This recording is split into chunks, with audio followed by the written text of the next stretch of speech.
बिस्मिल्लाहिर्रहमानिर्रहीम। अस्सलाम वालेकुम।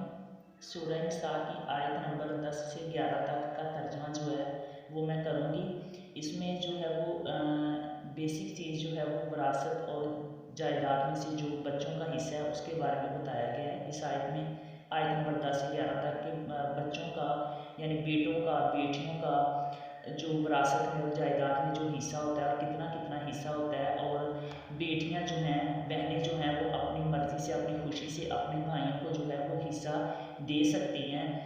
तो इसका क्या हुक्म है, तो ये हम तफसीलन इस आयत में पढ़ेंगे। आयत नंबर 10 में और 11 में अल्लाह तुम्हें हुक्म देता है तुम्हारी औलाद के बारे में, बेटे का हिस्सा 2 बेटियों बराबर है।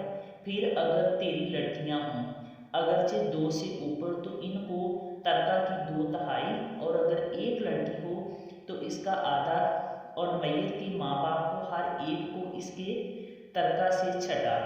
अगर मैयत की औलाद हो फिर अगर इसकी औलाद ना हो और माँ बाप छोड़े तो माँ का तिहाई, फिर अगर इसके कई बहन भाई हों तो माँ का छठा।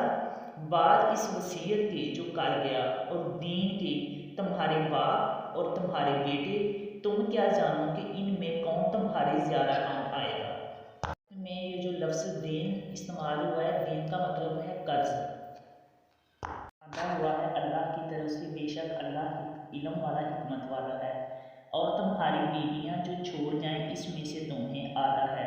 अगर इनकी औलाद ना हो फिर अगर इनकी औलाद हो तो इनके तरका में से तुम्हें चौथाई है जो वसीयत वो कर गए, और कर्ज निकाल कर, और तुम्हारे तरका में औरतों का चौथाई है।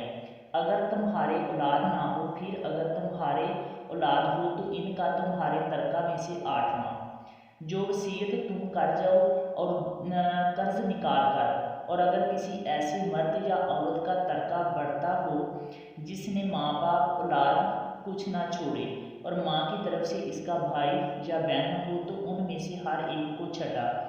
फिर अगर वो बहन भाई एक से ज़्यादा हो तो सब तिहाई में शरीक हैं। मैयत की वसीयत और कर्ज निकाल कर जिसमें उसने नुकसान ना पहुँचाया हो, ये अल्लाह का अरशाद है, और अल्लाह इल्म वाला हिलम वाला है।